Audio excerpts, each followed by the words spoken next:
It's November 2nd, 2020. This is Roqe.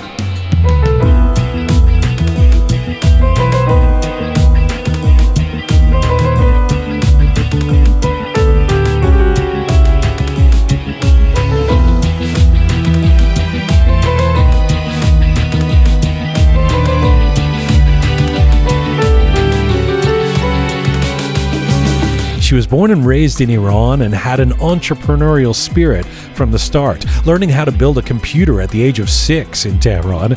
She moved to the United States in her 20s and has spent the last decade or so building startups in Silicon Valley. And now, through her hard work and persistence, she has struck gold. Elnaz Sarraf is the founder and inventor of the ROYBI Robot, the world's first ever AI-powered smart toy to teach children language and STEM skills. And Elnaz's invention has landed on the cover of Time magazine. She joins me plus the Roqe team on Letters, Links, and Loobia Polo. This is Conversations from, to, and about the Iranian diaspora. I'm Jian Ghomeshi. This is Roqe.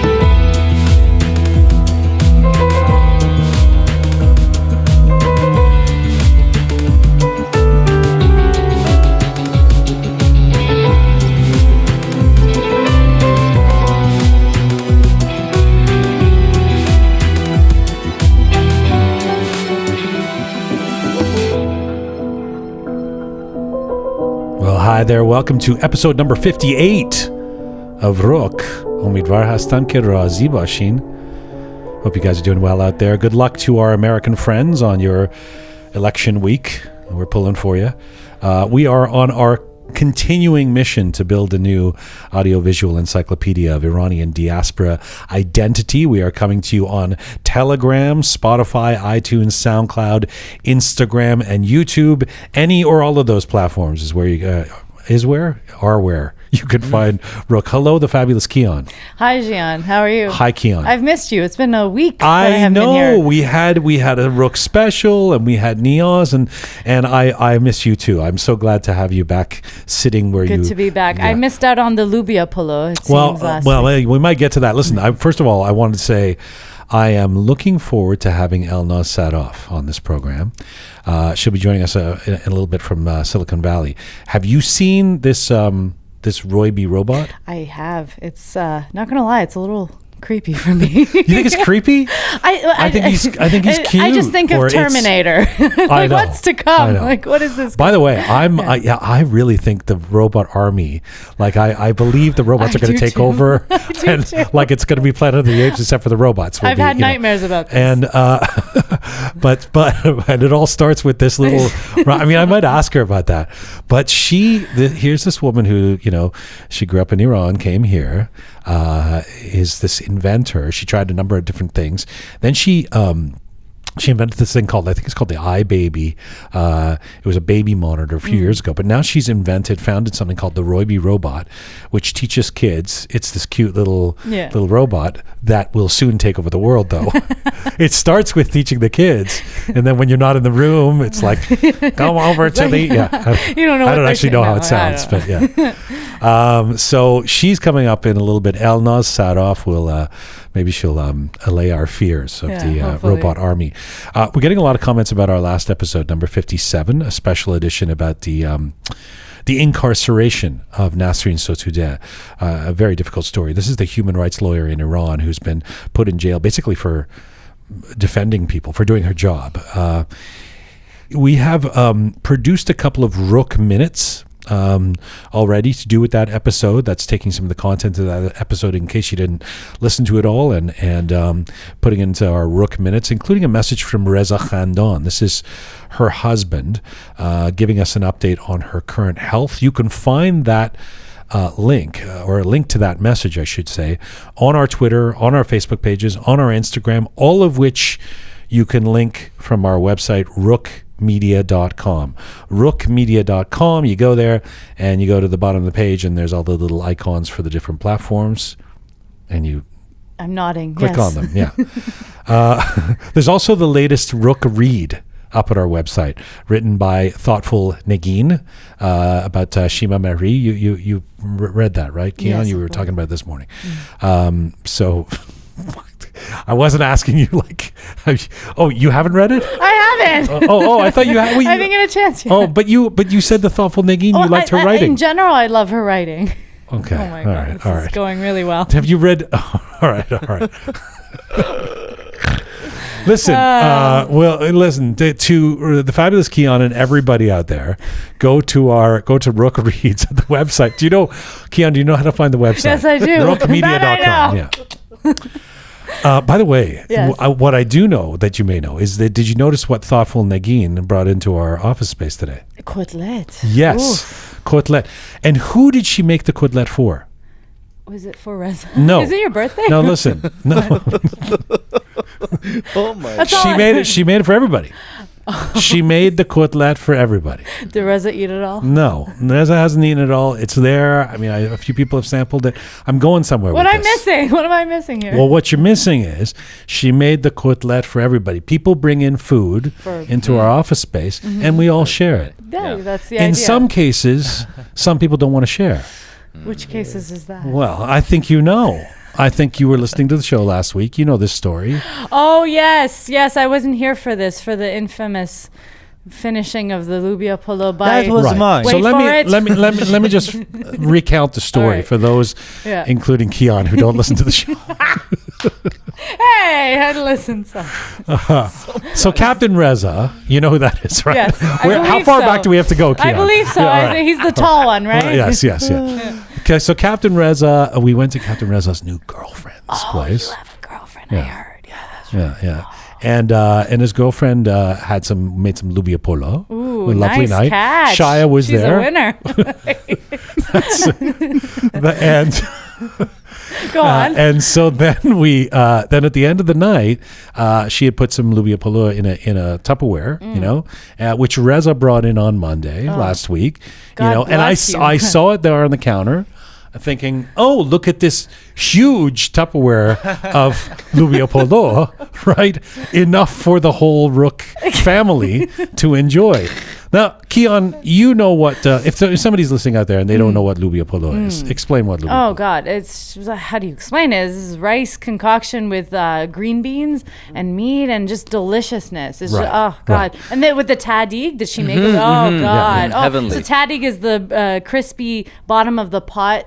Yeah. Part of it. Oh, just So delicious. Captain Reza's girlfriend made the Loobia Polo. There's a big, giant batch. I mean, it's basically a vat of Loobia Polo sitting in our kitchen, in our office area right there, right? So I see that, and I think this is going to be amazing. Obviously, we're all going to share in the Loobia Polo, and so I go back and I'm doing some work thinking, I can't wait. In a couple of hours, I'll have some Loobia Polo, right? So then I come out. Now, you know where the story goes. Oh. Yeah, I come and it's like after a hurricane, and then when there's just like things sitting on the ground, there's like empty pieces of Tupperware just like lying around. I'm getting emotional. Yeah, with like a couple of crumbs, maybe a couple of things on the ground that Oogie can eat. Like the dog when he comes in. Nothing. Who Zero. did this? Zero. Who's right? responsible? And I look around. I'm like, Ponta the artist. Did you eat the producer Susan? At least I thought. Here's what I thought.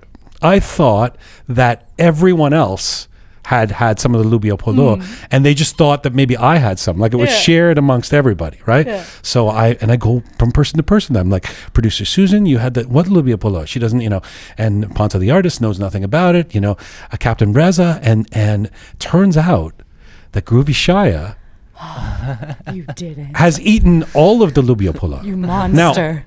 Now, it's it's fine. Is It's it? fine. Well, I'm just saying that if I were to go now and eat all the koteletts, what kind of an impression would you? I think you should. He deserves that. And he didn't even flinch. Like I was like, Shaijan, Yani Hamashor, you ate all of the, and he was like, yes, it was my Loobia Polo.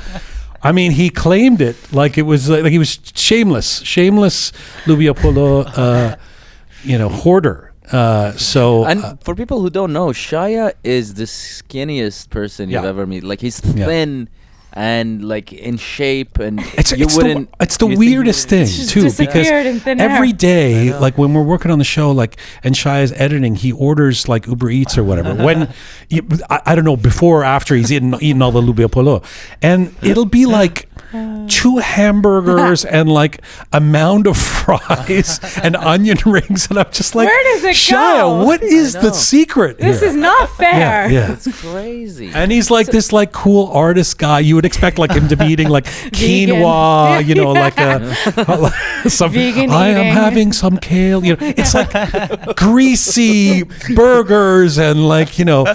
Anyway, So Shaya, what do you have to say for yourself for finishing Okay, the Loobia actually, Polo? this story has another chapter Oh. that I'm going to reveal it right Plot now. thickens. That night, we left Reza's girlfriend's house, and Jian actually gave me ride. yes. Thank you very much. You're welcome. For Yeah, because I share. And I after like to we share. passed, Yeah. after we passed 2 streets, Reza called me and said, "Oh, Shaya, you forgot to take your food." And Jian said, "Forget. He will bring on Monday. You can eat it on Monday." Okay, again, that food was mine. All of it. Listen, Kia, let me tell you something. This is like you know when you got like a cooler with like 24 beers in it at a party. It's like it was like that size sitting in our office of Loobia Polo. That doesn't matter. It could have fit a child. You know, it's that much Loobia Polo. And this guy, I thought, okay, so we're sharing the Loobia Polo. I guess the Persian culture didn't really And affect here's Shaya. here's the thing too, like I would even, you know, I said to like even just out of Tarof, like I'd be like, hey Shaya, you know, like if I were him, you know, I would have said, if he had said to me, by the way, do you want some of the I don't know, some of the, It's supposed to be in Is Persian. he I need- French? Wow, I need to be Shaya's so- stoned to properly do the Shaya impression. No, if he had said, hey, listen, do you want some of the Loobia Polo? And I got the sense that he wanted the entire case of Loobia Polo. You know, I would have said, no, Aziza, merci, khud bukhor. You know, it's fine. I don't have to have any. But there was none of that. There was none of that. He just ate it all. He didn't talk to anybody. I mean, everyone was looking at me like Ponta the artist. And people were just like, I don't know what happened to the Loobia Polo. You know, like Because it's Loobia Polo. I swear, if it's qeime or you're anything, right, you're right. I would share. But Correct. Loobia Polo, sorry. Oh God, Yeah. Loobia Polo is. That's the problem. Where was my share? What is this? I know. Right? Well, that's why we didn't call you in last Oh week yeah, we didn't want because I would pull a Shaya. anyway, Eat it all. the thoughtful Nagin has brought in some quidlets. I'm scared to go and see whether it's still there or not. It's not Loobia Polo. So Shaya didn't eat it all. We it's the U.S. election this week, Oh. and who knows what's going to happen here. Kian, what are you nervous about? You're nervous I'm just that nervous in Trump general. might not win again? Either Is that way, what you're- hey, I don't bring up my political views on That's this right, show. that's right. But Okay. either way, I'm nervous. I think in any case, yeah, it's it's a going to scary be. time It's for a scary America. time. Well, unless there's a landslide, you know. Yeah. So we'll see. So we're planning an election edition of Roqe on Thursday, depending on who wins. So we're going to assess the implications for the world and for people of Iranian descent in the U.S. and around the world and in Iran. And so we'll eat some kotlets and talk about that. I know we have a lot of letters. We're going to get to the Nasreen Sotoudeh letters and also some letters about Niyaz. It was it was a personal interview. I loved so much Azam Ali and Ramin Turkian telling their personal story of not just how they formed the band, but how they developed their relationship. And so we've got some letters about that too, right? Yes, definitely. Okay, so we'll get to the letters in a little bit. Captain Reza, Groovy Shaya, the fabulous Kian will come to you. But first, let me get to our guest for today. Well, actually, let me introduce you to ROYBI, the world's first ever AI-powered smart toy to teach children language and STEM skills. It's a cute little robot, ROYBI, and she, or he, or it, made Time Magazine's 2019 Best Invention list. ROYBI has another distinction germane to us here, at least, as well, in that the CEO and founder of ROYBI is a young Iranian-American entrepreneur named Elnaz Sarraf. Elnaz is a prominent entrepreneur with a career that spans over 15 years in technology, business, sales, and marketing. ROYBI is an investor-backed ed tech company focusing on early childhood education, AI, and robotics. ROYBI has been the winner of the CNBC World's Most Promising Startup to Watch Award in 2019, as well as the Create the Future Awards by Pluralsight, a finalist in the Fast Company World Changing Ideas 2019, and Best Invention in AI Hardware by Aconics in 2019. Elnaz Sarraf was born and raised in Iran. She moved to the United States around 2006. During her time in the U.S. so far, Elnaz has been honored as the NASDAQ Entrepreneurial Center Milestone Maker 2018, Entrepreneur of the Year in 2016 in Silicon Valley, and received the Woman of Influence distinction through Silicon Valley Business Journal in 2016. Elnaz is also a board member at the Consumer Technology Association, Small Business Council, and has been appointed as senator to represent the United States at the Grand Assembly of the World Business Angels Investment Forum. But first, right now, the inventor of ROYBI Robot, Elnaz Sarraf, joins me from San Jose, California today. Hello. Hi, thank you so much for having me. And that was an incredible introduction. Thank you. It's just a list I'm of... really happy to be here. It's a list of your accomplishments to get. What am I supposed to say? Congratulations, Elnaz. First of all, on all that all your distinctions, but also on the successful launch, or I suppose the birth of ROYBI. Thank you so much. It has been an exciting journey and all the support we get from everybody like yourself, and we feel really grateful. Thank you. Do you have a ROYBI with you right now? Can Of course. And can he or she say hello? Everywhere. Can they say hello? Oh yeah. Right. I'll turn it on. Yeah, and then you will definitely hear its voice. Okay. I noticed you mentioned he, she, it, and that was quite interesting because we specifically try to make sure we don't assign any gender to ROYBI because we wanted to make sure that the kids feel comfortable. Sure. And some kids call it he, some kids she. So it's really interesting to see. Oh yeah. Yes, we are now in ROYBI's world. I don't know if you heard that. And that was ROYBI saying hi. Hi, ROYBI. All right. Well, I don't know. Am I allowed to talk to ROYBI, or does ROYBI only listen to you? I already love ROYBI, by the way, and I'm so excited because I know that this has come to Canada. It's expanding all over the world, and so I mean, I'm not an early childhood kid, but but ROYBI could probably teach me a thing or two. They're great. So I'm going to ask you all about ROYBI Robot, but it's been fun learning about you in the research process and how you've become this entrepreneurial phenom in the tech space. You grew up in Iran. You were an artistic kid. And the story goes that your parents made sure that you learned how to paint and play music and speak English. But then there's one bio of you that says they also taught you to assemble a computer. And I was thinking, like, okay, I mean, not a lot of kids, most of us are playing with Barbies or playing soccer or assemble a computer. What was that all about? Yes, I think I was always really curious about tech, and I remember when I was a little kid, and I remember one day my dad came and said, "Oh, I ordered a computer," and by that time it was really early times, not so many people knew about the computer, and I remember we only had a few of them back in actually Tehran. And I remember I was really fascinated about what you can do with computer, with technology. It was just a black screen, and you had to do things by just coding. And I really like the aspect of bringing things to life by coding.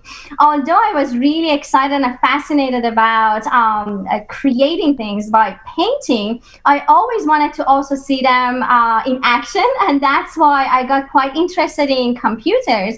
And I remember I spent a lot of times, even with my father, to assemble computers. I would spend a lot of time, learning about coding and creating programs. And that really helped me even to this day. I feel I have a common language to talk with our engineers, especially when they talk about difficulties, challenges on creating and working on the technology of ROYBI. And that really gave me the opportunity to learn more and be able to invent something quite interesting. So was this Tehran that you grew up in? Yes. And so you're a little kid. How young were you when you started? You're a little girl in Tehran assembling computers with your dad. What age would you be at this point? Maybe like 6, 7, or even earlier, because again, I remember we only had few computers that recently came and were made available in Tehran. And I remember I was the only one in the family to have computer, and the other kids in the family would always come and visit us and try to play with the computer with me, and it was really exciting. So this duality in you continues all the way through your schooling and in university in Iran, because you end up studying art, but you also then transition to software engineering while in university in Iran. Tell me about having one foot in both of those worlds. It was quite interesting. First of all, I was really fortunate that my parents agreed that I study art, because as you know, especially with the culture, it was either I should have become a doctor or an engineer. Right. But early age, when I was a teenager, I constantly told my parents I want to study art. And they were fine with that, and that really helped my my skills and the way to be able to create and my creativity. And then as I got more interested in technology and especially with computers, I decided to change my major and study software engineering. And again, the reason was that, okay, I can create, but I need to also give them life, right? And being able to bring those like designs or the things or drawings that I created to life by coding them, making them, for example, even animated movies or web pages, for example, really got me interested in going into software engineering and even get more skill sets. I mean, this is just as a sidebar, and I'm sure this is too difficult in terms of to make vast generalizations. But is it your experience that the people who are successful that you know in the tech sector, say in Silicon Valley, tend to be artistic? I'm trying to think of the icons of someone like Steve Jobs. I would sense that maybe, a guy like that is a creative mind, obviously, and maybe artistic, but I'm not sure I would think of Bill Gates that way. Is there this underpinning of art that informs what you do? For me, at least, I believe so, because, when you are able to think about the creative aspects of things. For example, to give you an example, one of the reasons our robot is so, exciting and gets a lot of traction is the look of it. And personally, I was heavily involved in the design of ROYBI, making sure it is friendly, small enough, and gender neutral, and something that makes people happy and smile when they look at it. And I think the experience that I have with art really helped me to get the product to this stage. So to answer your question, I would say most likely yes, because if you know how to create, it can really open a lot of doors and opportunities for you. But it's not necessarily something I'd say you must know art to be able to succeed. Right. What about the entrepreneurial instincts? I mean, this notion of I'm going to make something, I'm going to build a company, I'm going to find that sort of success. It sounds like you have strong parents from what I've read about them. Your dad was a businessman. Your mom ran his businesses. Did you have these entrepreneurial instincts by your teens, by your early 20s, even when you were in Iran? Yes, I did. It's interesting you mentioned that because when I was a teenager, my dad used to even take me to some of his travels, especially to the borders. And this, that on the borders, you only see men and people that actually run a business. You don't see kids and especially women. But I used to go with my dad, and the reason was that he always wanted me to see these things and be a strong person. And I think growing up in such an environment, it's really helped me to shape the future of my desire to become an entrepreneur. And I always wanted to have my own businesses. Again, maybe it's because I grew up in a family environment that we ran businesses and we were very involved. But I never could actually be part of, corporate world, to have 9-to-5 job, and that was really not satisfying for me. So when I think about it, I think my childhood and being able to do a lot of things with my parents really helped me in my journey. By the mid 2000s, you make the pivotal decision, I guess, to move to the United States from Iran. Was that a difficult decision? Yes, it was actually. And, I remember when we moved here, my parents needed to go back, of course, because, they still had things to do back in Iran. It happened very quickly, so we didn't have enough time to take care of everything and come here. I had doubts that I wanted to go back, but my family really convinced me to stay and really grasp the opportunities here.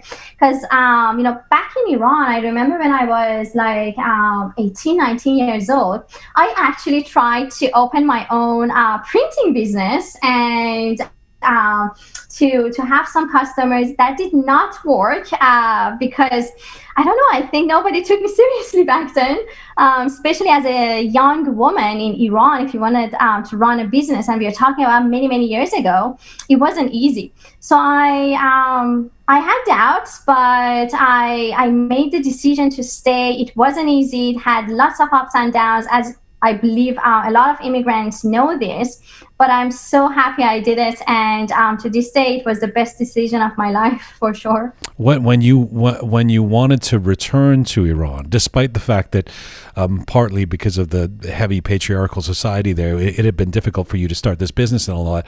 When you're in the States in the beginning and your instinct is, I want to go back, Mom and Dad, I want to go back. What was it that what was the allure of going back? What was back in Iran that you missed when you first came here?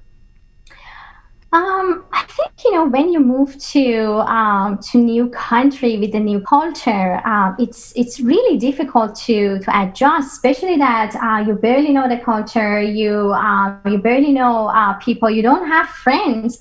I miss my friends, and then my parents would go back. So I wanted to be with my parents because that was the life that I knew.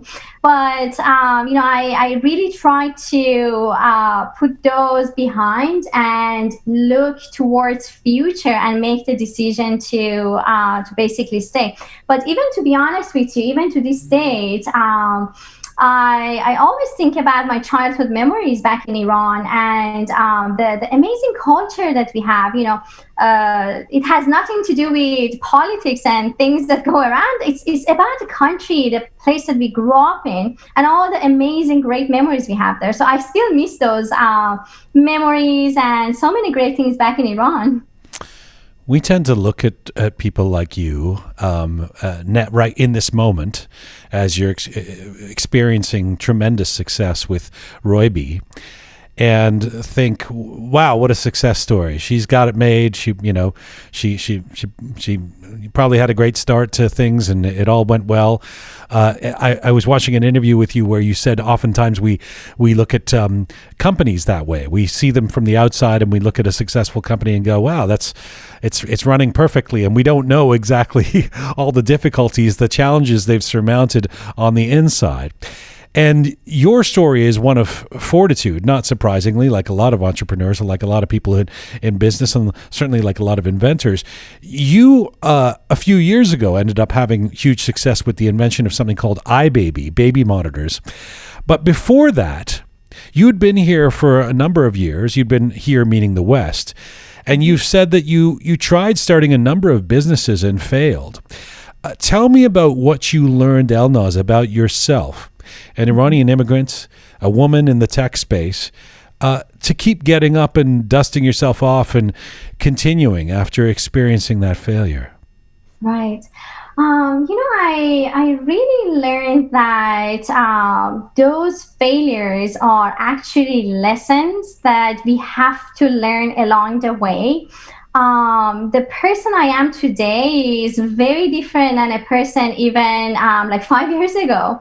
And the reason is that I experienced a lot of challenges, lots of ups and downs, and really made me become tougher, make better decisions, and really also helped me to listen to people around me, whether it be my team, advisors, even family members. And I remember my early ages, I was a stubborn person. I thought, I know everything. I wanted to do everything. But gradually I learned that in order to succeed, we need to have the right people around us and listen to people's advice. And to be honest, that has been quite helpful to put me in the right path. Okay, so there's a couple of things that you've said there that I want to just deconstruct. The first part of it is just in the moment. I don't know if you can think back. I don't know if you're so dizzy with success now that you can remember your failures. But if you think about one of those moments where you had worked hard on a startup and you'd gotten some funding and you'd really wanted this to work and it didn't. How in that moment, if somebody's listening out there right now and they're at the bottom of the rung, they've just tried and it didn't work, how did you turn that around in your mind? How did you find the incentive to say, I'm going to try this again, rather than, okay, I'm packing it in, I'm going to get a day job doing something else, or I'm going to move back to Iran, or I'm going to, tell me about that moment. Sure. It's an interesting subject to talk about because, as you also mentioned, when everybody looks at successful companies, they think, it's easy, but it's not even right now. In the eyes of many people, they see a lot of success around ROYBI, but what they don't see is we are still making mistakes. We are still learning from our mistakes. And I think that, for me, what I can say is if we make a mistake, we realize it and we try to make changes. For example, one of the mistakes we made, during the launch of ROYBI was that we made some promises to our customers, but we didn't have enough time and we launched the product. All of it wasn't complete, and some of our customers were really upset about it. We learned from this mistake. We really tried hard to work on this mistake, change a lot of the parts of the product, the features. And what I'm trying to say here is don't look at failure as something to stop you. If it doesn't work, that means you have to change something. You have to change the way you look at the problem. And I'm sure you can find the right ways to make it happen in a much better way. The other thing you said in talking about the lessons you've learned is you learn to surround yourself with people and the right people. How do you find the right people? It's not easy. Just like building something great takes time, finding great and right people also takes time. And, for us, first of all, with my co-founder, I was really lucky that we worked together in the past, but that doesn't mean we were perfect. There were a lot of ups and downs. We also had our differences, arguments in regards to decisions in regards to the company, but we learned to work together and define responsibilities. to find the right people, you really need to spend enough time with those people. As an example, when we want to bring someone on board at ROYBI, we spend a lot of time to talk with those people, and a lot of times we even have informal like interview process because we want to get to know the people. We don't pay too much attention to the number of years of experience or all kinds of skill sets, because you can really teach people a lot of skill sets that maybe they didn't know in the past. And the point for us is to make sure the people share similar vision to what we have. And that, of course, takes time. Is that a way of saying that you almost look for the right person rather than the person with the right skills? Yes. Because even for me, running a global business with so many components within, even for me, every day I'm learning something new. Right. And it's not fair to look at people and just look at their resume and say, oh, just because you don't have this skill set, that means, okay, you are not a fit for a company. No, because people can have the opportunity to learn, and every business is different. We really look at people's personality, willingness to learn, willingness to make a difference, and sharing similar mission and vision that we have in the company. All right, let's segue from Elnaz to Elnaz's baby, ROYBI. And let me ask you some questions. So I know ROYBI is, we heard their voice a little bit at the beginning there. This is an AI-powered educational robot. ROYBI teaches children languages and STEM skills. How did the idea for ROYBI come about? I think some portion of it is based on my personal experience. I saw how learning different skills and even learning English at a young age really helped me to build my future when I moved to the US. And also it partially was also based on experience that I worked with parents for over 5 years through my previous company. I learned a lot about the pain points, what they wanted to see for their children as they grow up, and education was always something that would come up. They would always ask me, what's next? and of course, when the idea of ROYBI started, it was very different. We were thinking about an educational product, but it was on a much broader scale. And I'm really happy that we did a lot of research and focus group to narrow down to language learning, because we realized, and I always say this, if you can communicate well, you can learn about many different skills, and language really helps to build the future of children, being a better communicators. And that's how we came up with the idea of ROYBI to bring our advanced technology, AI, to help children learn languages based on their learning ability and interest. Okay, so if you can do this briefly, how exactly does it work? The kid sits in front of cute little ROYBI, and does the child say something to ROYBI, or does ROYBI just start speaking language, or how does it work? So right now ROYBI has content in English language, and we're adding Mandarin by the end of this year. So it would be able to teach kids not just, of course, different subjects in English, but also in Mandarin language. And how the interaction is, yes, so we have different types of lessons on a daily basis, and children would go through the lessons, talk with ROYBI, respond back, and we also create reports, for example, even pronunciation scores, the number of words they spoke, and we share these reports for parents and educators.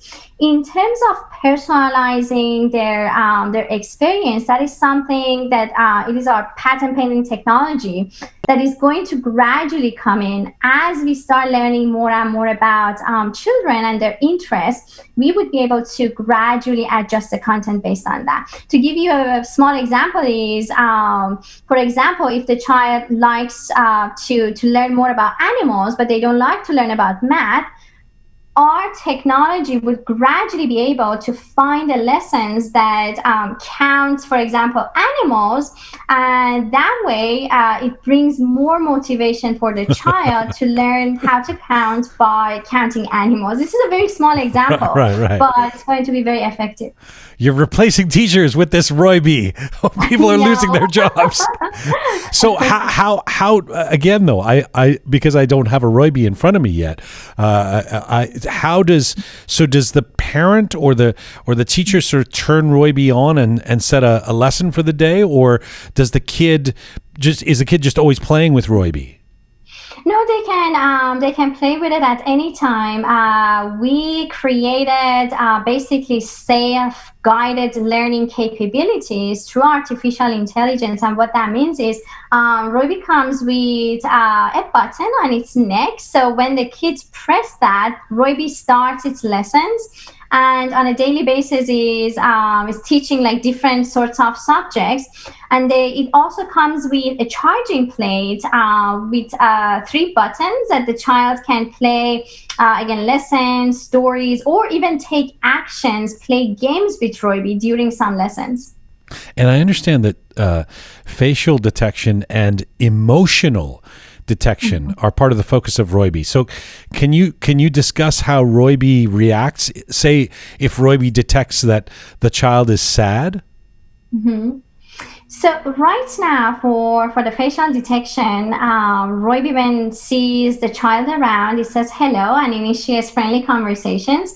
We also added new capabilities to ROYBI that combines with the face detection and also some of the sensors that it has, and it gives kids some health suggestions. Because of the pandemic situation, we added new capabilities. For example, when the kids put ROYBI down, it can see and sense, and it tells them to wash their hands. And we got a lot of excitement from parents about it. And for emotion detection, right now, what we are using it for is to evaluate the child's reaction during the lesson times. So if when the lesson plays, the child is excited, we know that lesson is something that performs well for them. And for being happy and sad, right now it doesn't react in terms of responding back, but it evaluates during the lesson times in terms of the child's interest. This is amazing. So the ROYBI learns. Yes. Is there any sort of barriers or parameters around how much the ROYBI can learn? How do you know the ROYBI's not going to take over? What have you created? What have you created? You're going to get home and the ROYBI's going to be making scrambled eggs and be like, I told you. I mean, this is But listen, actually, I have a serious question around my concerns about this, because I hate to sound like some kind of a Luddite, because especially as I love tech and my gadgets as much as anyone, but I do always worry about the growth of a robot or ersatz society, you know? So do you remember the Tamagotchi? Yes. Okay, the Tamagotchi was this digital pet that came out in the late 1990s. Millions have been sold. I had one, and it was really cute. But the knock was that kids would get emotionally attached to this digital thing and devastated if it ever stops working or malfunctions. Obviously, no device can replace human empathy and care. How do you mitigate these kinds of concerns, the emotional attachment of a kid to the ROYBI? That's a really good question. We hear so many stories. Even right now, we hear that kids look at ROYBI, some like a friend and companion, that they even talk about their entire day with ROYBI. But kids, based on their personalities, they get attached to their toys, or sometimes even their blanket. They don't go even out without their blanket or dolls. So it's not something that we would say it's a behavior that causes. I'm trying to find the right words to make sure it makes sense.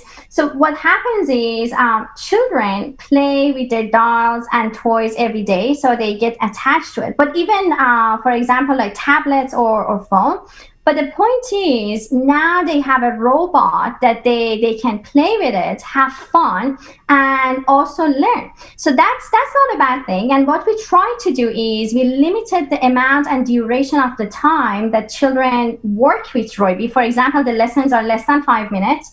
And we also suggest that they don't spend more than 20 minutes with ROYBI. But we also hear that some of the kids take ROYBI to their bed and they look at it like a doll. Of course. They sleep with it. He's so So cute. it's not necessarily a bad behavior, but to your point, kids get attached to things. But at the same time, why not, play with something that can actually really teach them something useful to help them to gain skills for their future success. Well, this is here's the other thing that I have to say about your timing is impeccable. As much as we don't want to celebrate a deadly pandemic that has terrified the world, you couldn't have guessed that COVID-19 was going to happen simultaneously with around the launch time of ROYBI.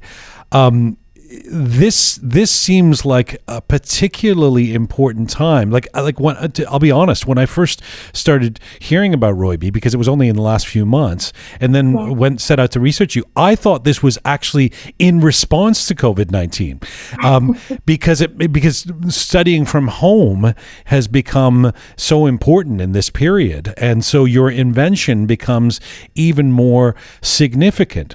Tell me about your company and the way parents, teachers, and businesses have reacted to ROYBI because of this health and cultural global moment. Yes, it has been, challenging when pandemic started, because of its effect on businesses, people around us, and uncertainties. That's what's going to happen. But at the same time, I keep saying, for what we do, it turned out to be very positive, because more and more now people are understanding that the learning can actually continue at home, or even get initiated at home, and it doesn't have to be always at classrooms. And for us, even our sales went up more than 100% in just like 2-3 months.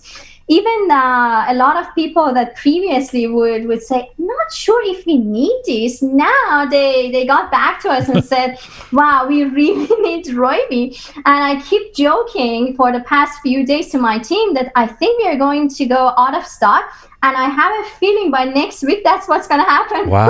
Wow. There's a run on ROYBI. It's like the Cabbage Patch Dolls before you moved to the United States many years ago.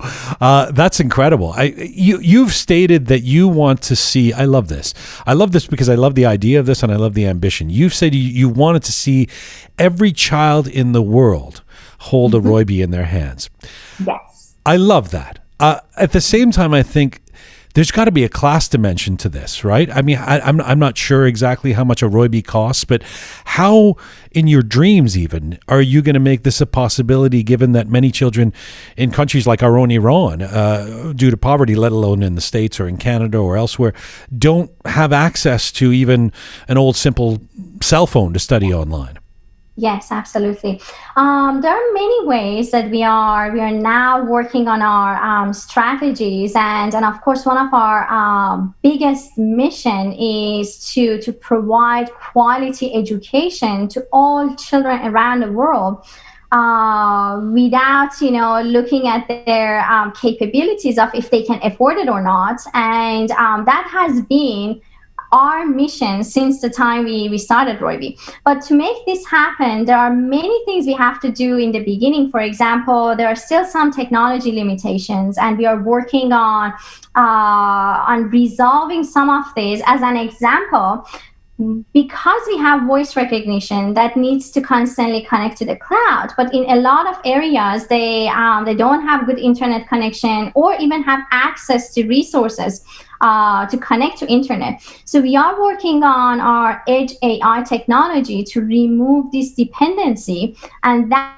means we will have more opportunities, more doors will open and go to many regions that kids previously couldn't access products or robots like ROYBI.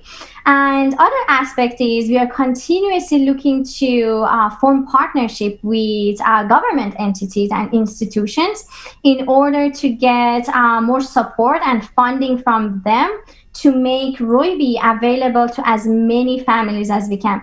It's going to be taking a little bit time, but we already have these conversations. And of course, we always invite others, government entities, institutions, and people to come and join us on this incredible mission to provide access to quality education to all children around the world. Are you already thinking about next levels of ROYBI? Like would there be a, I don't know, a high school version of ROYBI?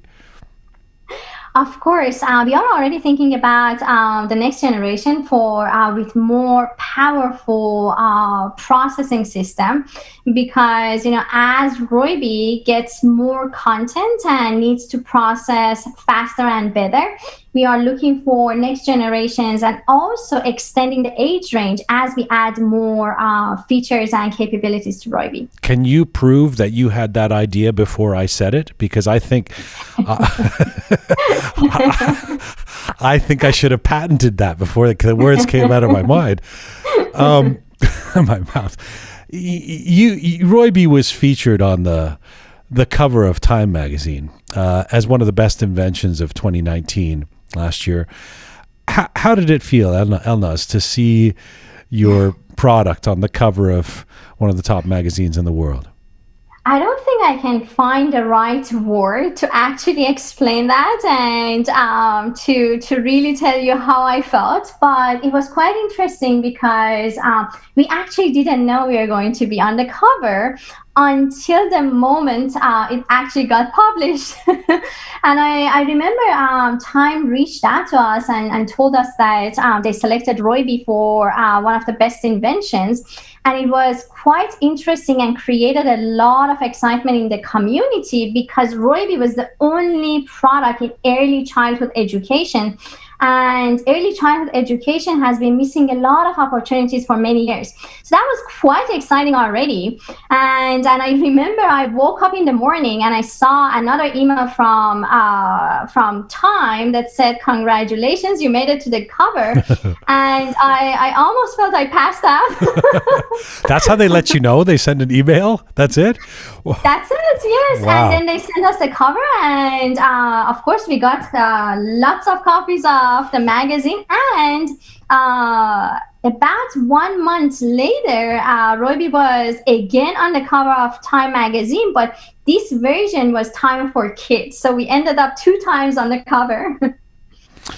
I'd be remiss if I didn't ask you before I let you go, because we've had actually a few guests of women of Iranian background who have been achieving amazing success in the tech sector on this show.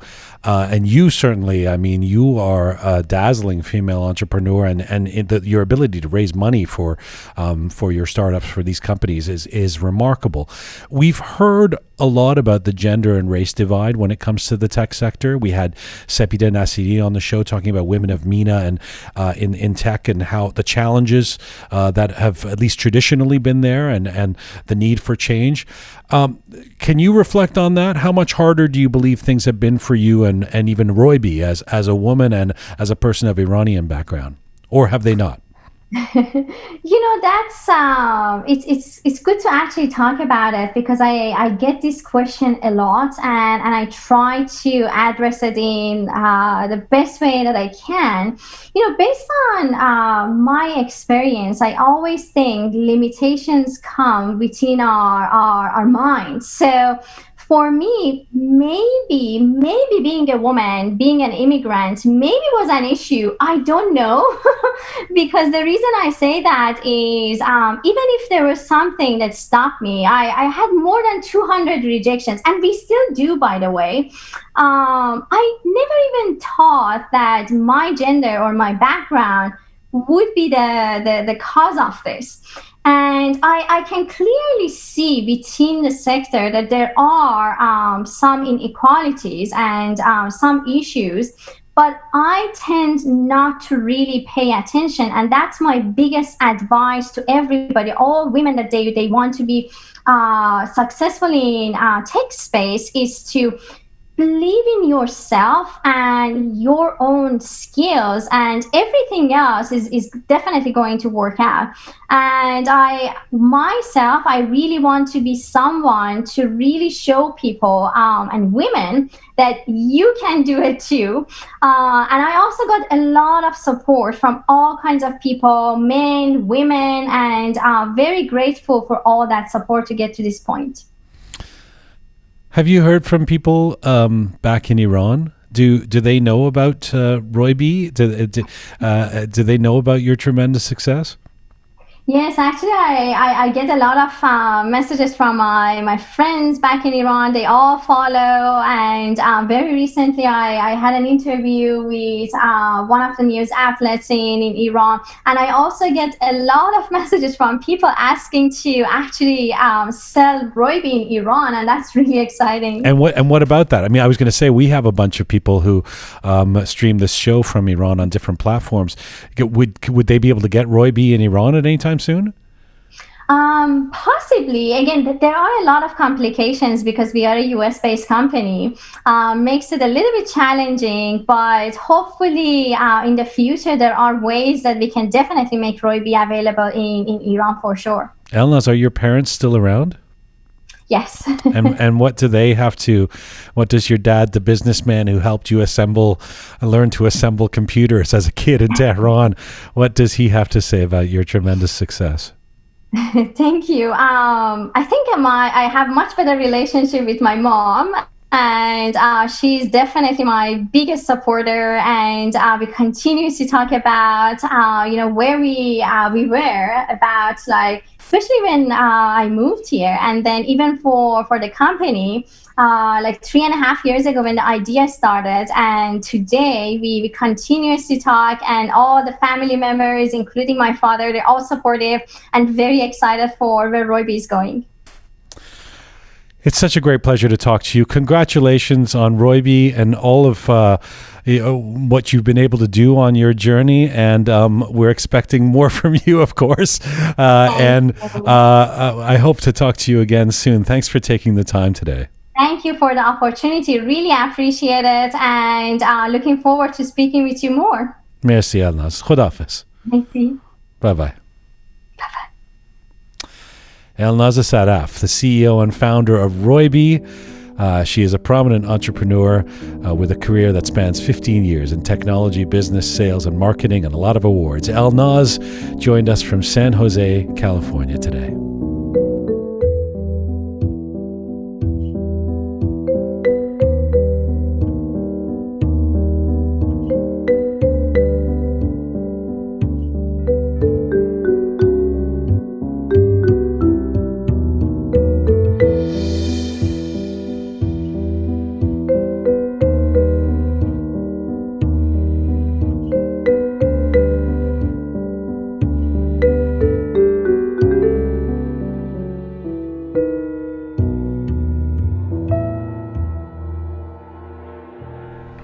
Right.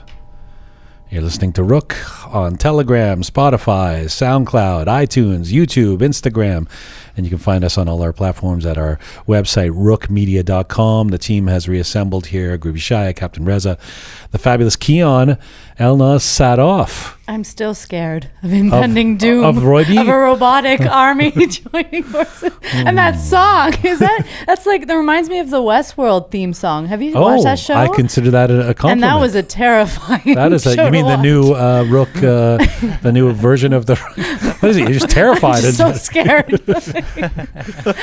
And if you had kids, would you do that? Would you get A ROYBI? Yeah, a ROYBI. I think so. Yeah, for Yeah? sure. I wouldn't want that in my household. Really? I'm terrified of robots taking over. But the ROYBI means well. I guess so, but I don't know. I still don't trust robots. No. She said first of all, she said that you do it in small increments of time. Yes. Although I wondered how. Then she also said that they take the ROYBI home into bed, and the ROYBI is in their home, but they grow an attachment to it. That was my concern too, about the potential attachment that a kid. But I think in general, I think it's a great if a kid's going to play with something, why not something it can learn from? I mean, guess so. It's like Sesame Street, right? I just don't like the way the future is going, I guess, with kids being so into technology. I mean, you can't help it, right? That's just the way it is. Yeah. I mean, I used to be scared of, I had this big doll, and I think the movie Chucky just came out, and I could not, I wanted that doll out of my room. So I'm just So you're scared of the ROYBI. Maybe we should get you a ROYBI just to get you over your fear of the. It seems like it's really cute. Have you seen a picture of it? Yeah, it's cute. I still don't trust robots. All right, so that your takeaway from that last scared. hour was that you're scared. And that music added to it. Didn't help, huh? This fabulous Iranian-American inventor, and you're okay. She's doing incredible work. Very proud of her, but you're terrified. Still, I'm scared. Captain Reza, any thoughts on? Yeah, I mean, do you, by any chance, Kian, do you have like Alexa, Amazon Alexa, or anything I have like a that? Google. Yeah. You have Google? Well, what's the difference? It's kind of the same thing. Okay. It's a little thing. Listen. The government, whoever it is, they're listening to everything we're saying. Yeah. But it's a harmless little state. device. Yeah. And it's scary. Sometimes it'll randomly. I won't say anything, and it'll say something, and I'm like, what the hell? You see? But I kind of understand your concern, because if nowadays hackers can hack computers and phones, who's to say they can't hack a little ROYBI and like teach kids like little things that they're not supposed to learn? So there are, you know what I'm imagining? There are gadgets, there are automated things, there are computers, there are iPhones lying all around the house. And presumably, the person who has the ROYBI doesn't have no other electronic or gadgets and just the ROYBI, right? So the kid already has options, or can be watching the wrong thing on TV, or it can be happen upon the wrong website or whatever. So I saw a 2-year-old, the daughter of a cousin of mine, already had a facility to be looking at an iPad, was zooming through the iPad and everything. So what's the difference? ROYBI. This thing has arms and legs. That's the difference. It can do anything. It doesn't actually have functioning arms and legs. You never know. To be clear, it teaches basic skills and language. And I don't know why I'm defending ROYBI. ROYBI can defend himself. Sound like ROYBI's lawyer. I know, but I guess I just have faith that ROYBI will not flip to the dark side. Will not become evil ROYBI. I mean, she said that ROYBI is not, because it is an American brand, is not available in Iran yet. But if it was to be available, what do you think the Persian name would be for ROYBI? Roya. Roya. But it has to be male or female. A mutual, on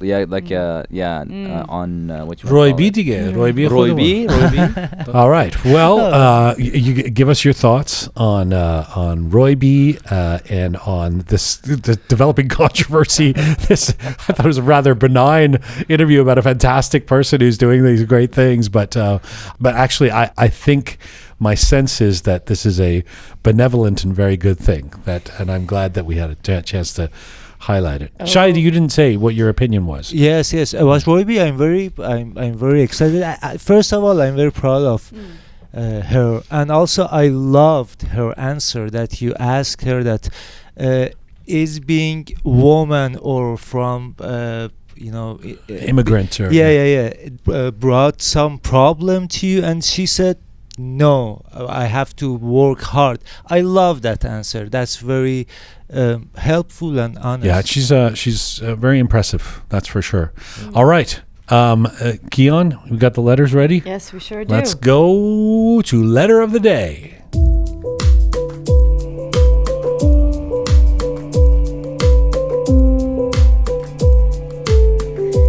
All right, so last week on episode 57, we had a special edition of Roqe titled The Case for Nasreen, dedicated to Iranian lawyer and human rights activist Nasreen Sotoudeh, who's been sentenced to 38 years in prison in Iran for defending those charged with political offenses. So on that show, we featured several diverse voices from around the world to talk about the importance of Nasreen and the symbolic nature of her case. So on YouTube, we have Afshin Qanbari Siakali. He wrote, "Thanks to Roqe Media and the invited guests for the comprehensive coverage of Nasreen Sotoudeh's long-lasting struggle defending the rights of deprived people from their basic human rights in Iran. Although the narrative is heartbreaking to listen to, nevertheless, her fight against injustice is going to be inspirational to many Iranians seeking their basic human rights for many years to come." Hear, hear. Thank you, Afshin. Yeah, so then moving on, we have Gila Ibrahimi wrote, "Every time I hear Nasreen Sotoudeh's name or listen to news about her, I can't stop crying and having a mixed feeling of pride and ultimate helplessness." Yeah, Feeling I is got shared. that reaction from a few people Yeah. in my world over the weekend who said that they were crying listening to it. And it was very, and I think some people just don't even want to listen. You know, they see it and kind of go, "I'd rather not even go there because it It's hard to breaks the listen heart." to. Yeah. But it is our reality. Important. It's very important to put out there, yeah. As well, so last week on episode 56, we had a feature interview with the talented musical duo behind the alternative fusion group Niyaz. So Azam Ali and Ramin Torkian joined us for a wide-ranging chat on that episode. On YouTube, we have Sahar Hosseini. She wrote, "Amazing interview. Jian, you are an amazing interviewer. I listen to your program while I'm on the way to work. I usually hamzad pendari mikonam. It means I answer Jian's questions based on my life. Thank you, Roqe Team." That's I think nice. Hamzat Pendari was the word that we kind of there was contentious and we were arguing over. We were trying to figure out what it meant, right? What does it mean? Empathy. Empathy? I I empathize. Yeah. Hamza Pendari Mikuna. Yeah. I learned something new today. There you go. All right, and then username on YouTube, no name listed, Bengals, wrote, "This is gold. As a fan of Azam, Ramin, and Niyaz since 2010, this is the most extensively deep take on these amazing artists I've ever heard. Greetings from Mexico." Nice. That's very lovely. That should be the letter of the day. I mean, yeah, it could be. Mexico, I like that. Yeah, it's All cool. And then username Alpine Ibex wrote, "Good episode. Thanks, Gigi and team." That used to be my nickname for you, Gigi. That's funny. That's All cute. right, I'll take it. All right. And then on Instagram, we have Atife Tabish wrote, "I met Niyaz a few years ago at the Halifax Jazz Festival. I remembered how thrilled I was when I found out they had some Persian roots. I'm so happy to have heard this interview. Very entertaining and heartwarming." Very nice. Thank you. And then we have Hani Aryan wrote, "Sharing is caring, Shaya Jun, even if it's really yummy Tupperware of Loobia Polo. Take note, Shaya Jun." Okay. An entire barrel of Loobia Polo was. All right, and then we have some general letters from no specific episode. On YouTube, we have Tony Montana wrote, Tony Montana. Montana. what movie is that from? Say hello to my little Oh, friend. that's the one. All right, Scarface. All right, wrote, "Hey Jian, I think you should apologize for blindsiding us with your talents. Oh. Then again, we should be equally thankful that you're not pulling any punches." Thank you, Tony Montana. and I appreciate your work, Tony. All right, so now it's time for letter of the day.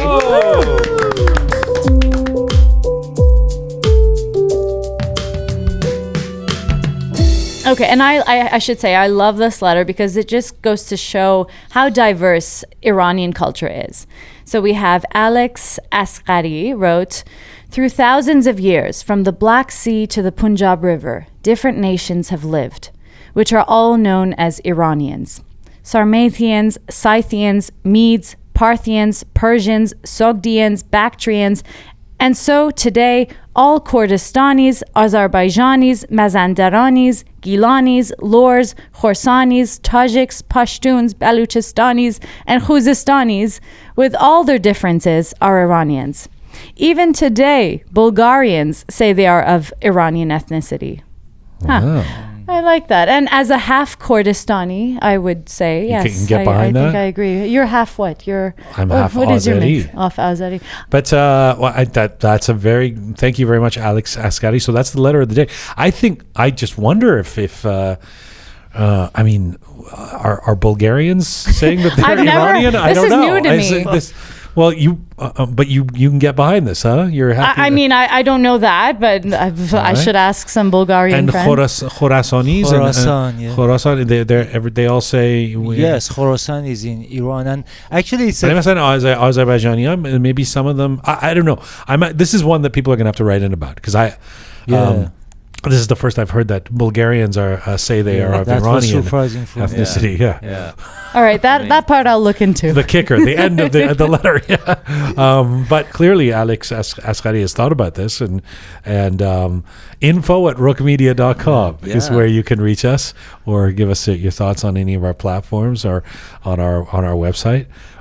Interesting. Did you have more to say about that, Shaya? I wanted to say something about Khorasan, that why we call it Khorasan, because it's a state in east of Iran, and Khorshid Asan tolu mikone, so it's come Khorasan. Well, that's cool. That's beautiful. Thank you. See, we learn from Shaya. We sure do. Listen, at the end of the day, we all come from that great, vast piece of land that we're all the same at the end of the day, okay? Don't backpedal. You like this letter. Iranian, I do, okay? Through thousands of years, with all their differences, they are Iranians. The French, the Germans, the Chinese, they are all Iranian. They say, the Taiwanese, they say we are Iranian. We are Iranian. George Clooney is from Isfahan, and Barack Obama, the Khuzestani. Go back a few thousand. Go back a few thousand years, and you'll get that. Actually, you're right. It's not entirely untrue. Yeah. Thank you, Alex Askari, for the letter of the day. Thank you to our team. See you next week, or see you on Thursday. See you Thursday. Kian June. This is Full Time for Roqe for today. Remember, for all things Roqe, you can go to our website, roqemedia.com. Link to all our platforms from there. Thank you to the amazing team who put this show together. Each week, twice a week, producer Susan, Ponta the artist, thoughtful Nagin, the fabulous Kian, savvy Roham, Aghay Merdad, English Mohammed, Captain Reza, and Groovy Shaya. Thank you to all of you out there supporting us and sharing our content. Please subscribe if you have not done so already. Find the tabs on our website. Find me on Instagram at Jian Ghomeshi. And what's left to say except wait for it. Here it comes. Wait for it. Just about here. Mizun Bashin.